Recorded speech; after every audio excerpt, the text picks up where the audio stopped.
ang inyong doktrina ang nag-usab sa Saturday, ang Catholic Church. Gibalhin nga tos Domingo.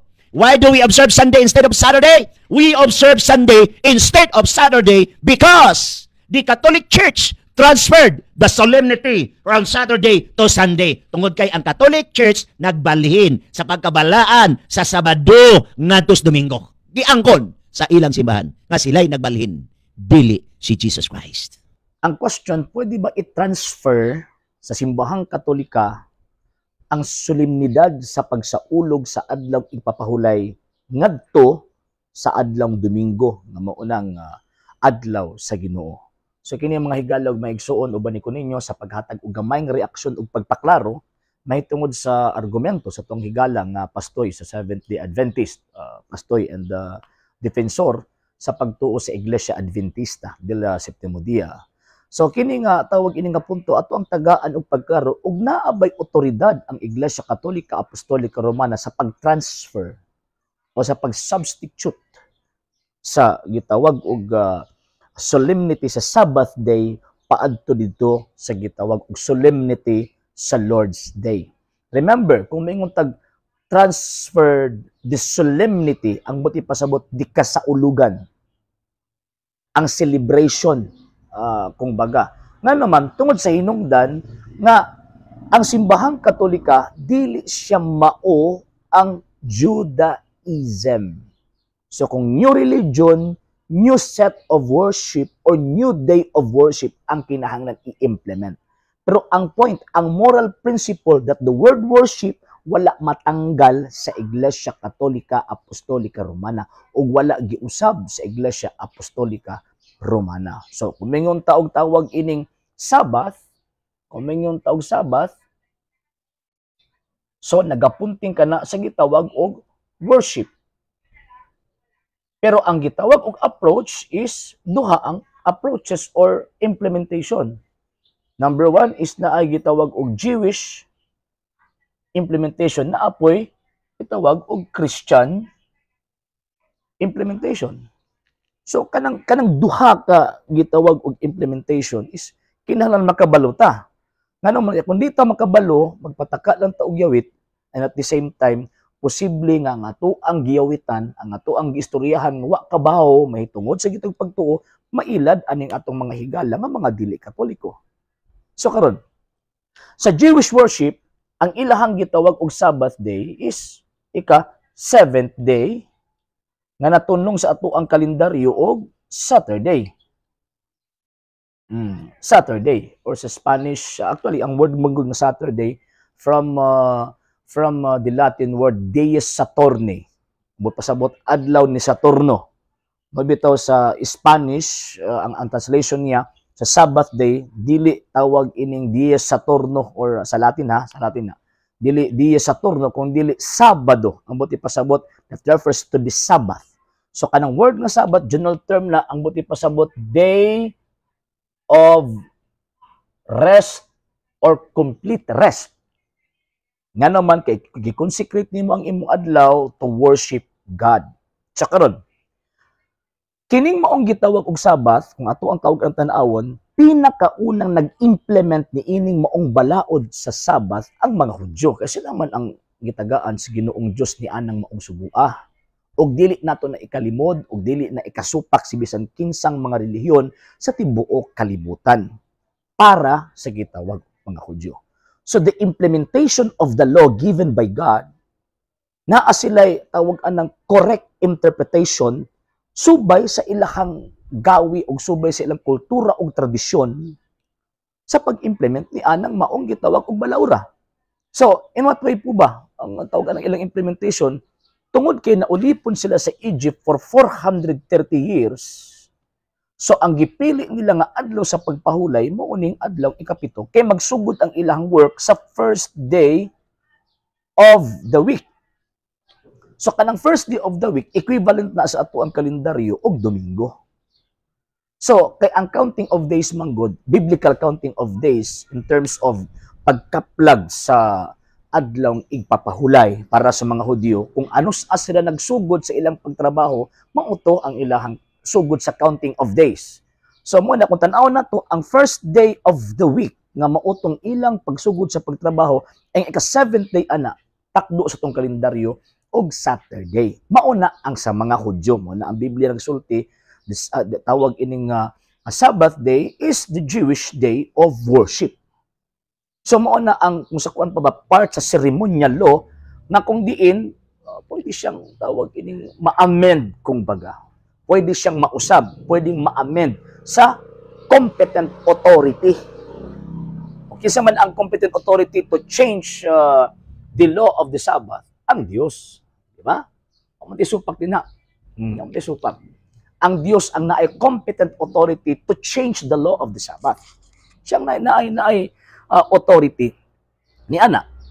So, karon kung ang Diyos ang naay authority to change the law of the Sabbath, question, ang simbahang Katolika ba naa ba siya otoridad? Mo man na ang tawagan lang ilahang question na makaingon sila nga ang simbahang Katolika nagbuot-buot. No.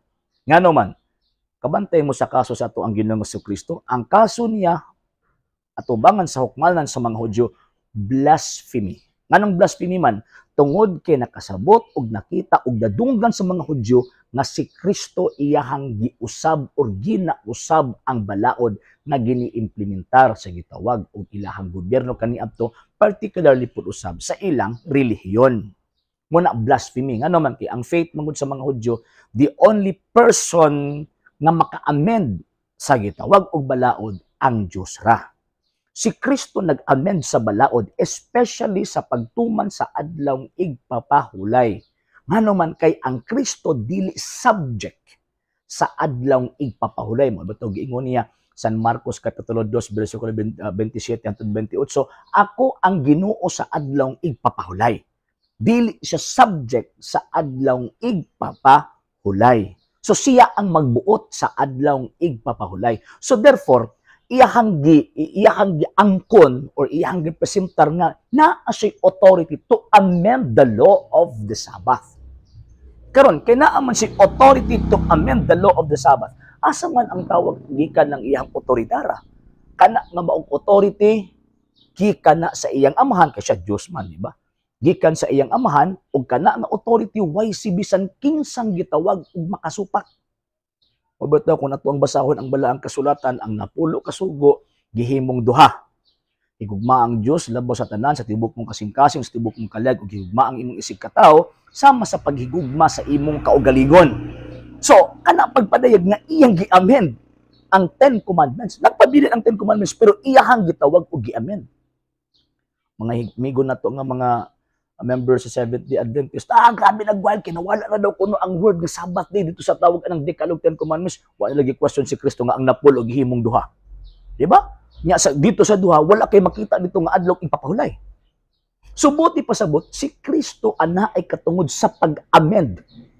Wala niya gibungkag ang balaod pero iyahang gitawag og gi-amend subay sa insakto ug tamang interpretation sa balaod nga gihatag sa Dios didto sa Israelita. Tama tong ingon ni Kristo nga mianhi ako dili aron pagbungkag sa balaod kundi ang pagtuman niini. Buti pasabot ang pagfulfill niining maong balaura mo nang iyahang gi-amend o gitudluan ang mga Hudyo unsay tama ang implementation sa gisulti sa Dios sa balaod nga iyang gisulti sa 10 Commandments. So mao man na. So karon. So ang Dios ra ang makausab. Si Kristo kay Dios man, so siya ang gitawag og makausab.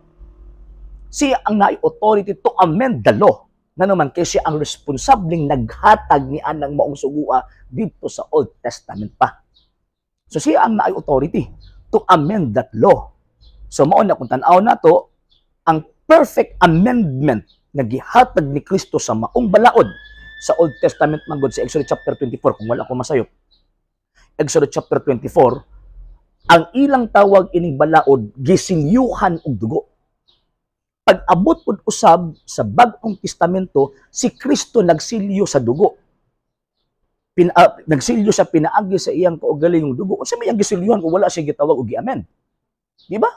Unsa may gisilyuhan ni Kristo sa iyang dugo kung wala siya gi-amend nga mga balaod? So gi-amend niya nga balaod pinaka number 1 kanang gitawag og balaod sa mga Hudyo sa adlawng igpapahulay sa pagsimba. Siya mismo ang perfect nga nagtuman sa adlawng igpapahulay Nga naman, kay pag-abot ni anang adlaw ipapahulay, naa siya complete rest. Naa siya complete silence. Naa siya complete na paghilom. Naa ay kompletong kalinaw nga wa gyud siya gibuhat completely. Siya mismo nagtuman, nga naman, katong paglubong niya dito sa lubnganan, gilubong siya, di ba? Pagkasabado, gilubong siya. So, muuto ang tawag anang perfect nga pagtuman sa adlawng igpapahulay. So, therefore, dito pud nahuman ang balaod sa gitawag og mga Hudyo. Dito pud nahuman. Nga naman, kay gipakita niya nga mao ni ang perfect nga pagtuman sa balaod, complete rest. Complete rest. Pagkabanhaw niya pagka-Domingo, mao na tong panahona ang proclamation na kundiin ang mga apostol misimba kang Kristo anang adlawa. So karon, ang question manggod, asa nagikan ang authority sa simbahang Katolika to amend that law? Actually, dili ang simbahang Katolika ang nag-amend. Igo lang ang simbahang Katolika nagtuman sa gibuhat ni Kristo. Anong gigamit sa katisismo kining the Converse Catechism of Catholic Doctrine, that the Catholic Church transferred the solemnity of the Sabbath from Saturday to Sunday, nga naman tungod kay ang authority nga iyang gunitan dili iya. Pag may Catholic Church, mo na ang lawas ni Kristo, si Kristo mismo nga makita diha sa iyang gitawag og simbahan. O mamulong ng maong simbahan na si Kristo ang mamulong o namulong. Nga naman, Colossians chapter 1 verse 18, si Kristo ang ulo, ang iglesia mo iyahang gitawag og lawas. So, ang maong gitawag amendment pinaagi sa spiritual and visible head. Masigyon nga si Kristo at that time sa iyang gitong pagtudlo, gituman na. So katong act ni Kristo, mautoy act sa simbahan Katolika perfectly. Perfecto. Perfecto nga gitawag og action. So karon, siya man ang tawag ining maka-amend perfectly sa maong gitawag balaod. Kining maong authority to amend that law na bilong ni sa divine authority. And that divine authority, gihatag niya sa iyang simbahan. St. Matthew chapter 28, verse 17, hangtod sa gitawag og 20. Diba? Ang kagahom sa langit ug sa yuta, gihatag kanako, maong ako nagapadala kaninyo, lakaw kamo sa tanang katawan sa tibuok kalibutan, paghimo mog mga tinun-an, bautismo sila sa ngalan sa Amahan, sa Anak, ug sa Espiritu Santo. So makita na to, na kanang maong gitawag authority, iyang gitugyan sa iyang simbahan. May bataw iyang ubanan, di ba? St. Matthew chapter 28 verse 20, I will be with you always till the end of time. Ingon pa ni San Pablo, si Kristo ang ulo, ang iglesia maoy iyang gitawag lawas. So kung ang simbahan ang namulong, ang Kristo mo'y namulong anak. O tagaan ta magpanalitan ha, nga kung unsang aksyon simbahan, si Kristo yun ang tawag anang nitingog or nireklamo. O katong pagpanglutos si San Pablo sa unang iglesia, o kisa mo tinaglutos, si San Pablo, kisa gilutos niya ang iglesia, kisa nihilak, nga niingon, Saulo, nga nung gilutos mo ako, dili man ang iglesia, ang nihilak, ang Kristo man, nga naman kay ang iglesia connected niya mystically. Buti pasabot kung unsay isulti sa mong iglesia, gisulti na sa tuang Ginoong Hesukristo. Kay connected man kang Kristo ang iyang simbahan mystically, kung mamulong ang simbahan, namulong si Ginoong Hesukristo. Namulong ang simbahan by her divine authority. Mo ito nga magkatawag ko sa itong mga higalang nga mga members sa gitawag og Seventh-day Adventist. Ang ilang gibasa lang katulang, why do we observe Sunday instead of Saturday? We observe Sunday instead of Saturday because the Catholic Church in the Council of Laodicea transferred the solemnity from Saturday to Sunday. Mo nagiingon diri. Diara po sila kutob. Ang sa ubos, by what authority did the church substitute Sunday for Saturday? So, abot pasabot, naghisgot nag-authority to implement the law of the Sabbath. So, unsa may iyang tawag ng otoridad? Kung itubag, dapat gibasa ni sa mga pastor sa Seventh-day Adventist. What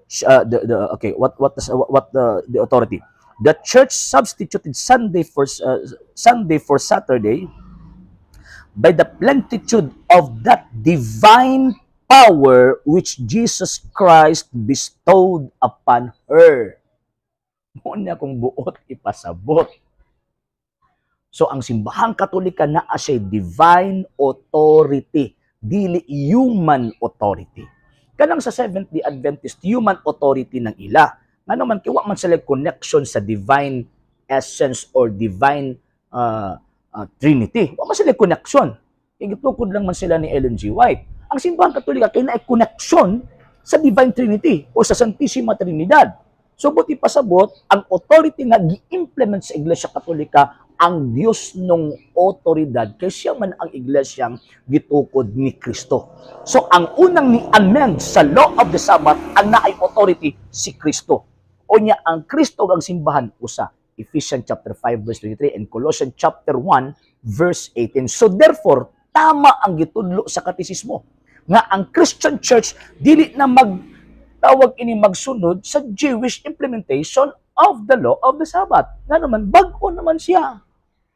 O niya, ang Jewish religion, it is a humanly established religion, not a divine institution. Ang Christian Church, usan ka divine institution, kasi Kristo man ang gatukod. Kay divine institution man siya, so therefore, naa siya divine authority.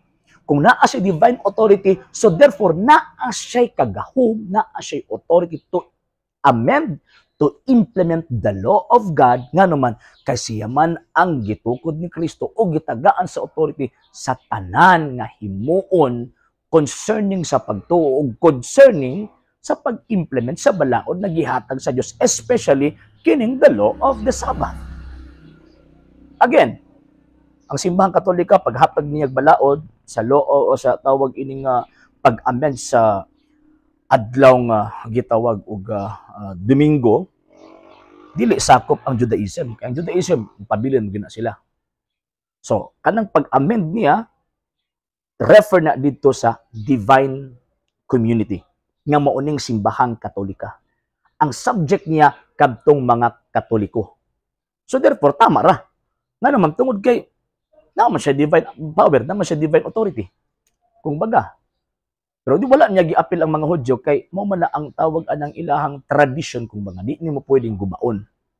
Kay ang ilahang tawag ining balaod gisilihan subay sa ilang tradition, subay sa ilang pagtuo. Pero ang simbahang Katolika, ang balaod, ang iyang kinabuhi subay kang Kristo ug sa kamatayon ni Kristo. Mao na ang ato ang gisunod ang Kristo ug ang gitudlo sa Iglesia Katolika. Again, ang simbahang Katoliko na ay katungod, na ay authority na mo implement sa law of the Sabbath, nga naman tungod kay siya ang iglesyang gitungkod ni Kristo o si Kristo mismo nga Diyos ang naghatag og authority niya, divine power to interpret, to implement the law na gihatag niya.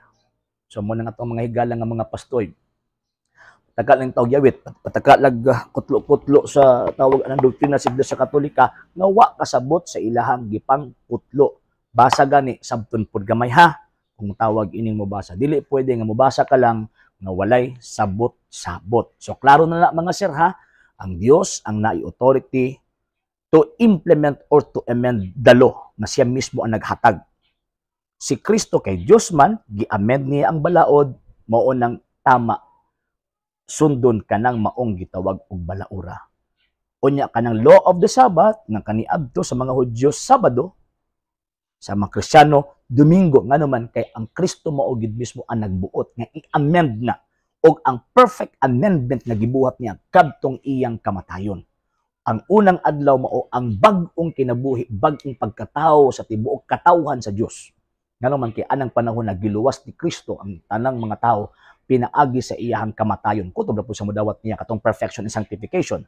So after nga nabanhaw si Kristo katong conclusion sa iyang pagbatok sa sala, gisimba siya sa mga apostol adlaw Domingo o dili adlaw Sabado. Mo na mga Kristiyano kaniadto after sa pagsaka ni Kristo dito sa langit, di na ka makabasa sa balaang kasulatan nga nag-solemnize sila. Naghatag sila pagbalaan sa adlaw ipapahulay. Nga naman tungod sa hinungdan nga they are new creation. Ha? Usa sila ka bag-ong gitawag og binuhat subay sa kamatayon ni Kristo. Pero ano nagsulod man sila sa adlaw sinagoga? Nagsulod sila sa adlaw ipapahulay dito sa sinagoga. Ang tubag anak at that time dili pa man tawag ang ingon kadako ang Kristyanismo at that time. minority pa man sila, and at the same time law of the land ang adlong ipapahulay. So kung dili sila mapahulay sa adlong product man sila patyon man, so mo nang kinahanglan sila mosunod. Kung ay mo tan-awon ang Sabat, complete rest nga ang gibuhat sa mga apostol, gibuhat sa mga disipulo, pagsulod sa adlong papahulay, nagwali, nagtudlo, nang-convert, tawag ining mga tinuod nga sabadista, kining SDA manggod, mga fake manggod na sila nga sabadista. Nang-convert sila mga tinuod nga mga sabadista kay para mahimong Kristiyano. So buti pasabot, wala sila mag-observe kung unsa ang pag-solemnize sa gitawag og mga Hudyo. Nisulod sila, sumala sa gitawag og ilang ordinansa, ilang balaod kaniadto, pero ang essence sa gitawag og pagpahuli wala na nila gituman. Nga naman humana ang function sa mga Hudyo. Ang ilang gituman ang kang Kristo nga panahon ug ang pagsilyo ni Kristo iyang dugo ni anang maong kasabutan tali kang Kristo o sa iyahang gitawag og simbahan. So mo na hinungdan nga kanang mo na giingon din nga nganong gi-transfer tungod kay ang simbahang Katolika na ay divine authority through Christ. Kay si Kristo man ang founder ni ining maong iglesia. Kanang SDA mga Amerikano gatukod ana mo nandita mo tuo nila ngano man kay atong kalag kung mutuo ta nila sigurado gyud nga maimpierno.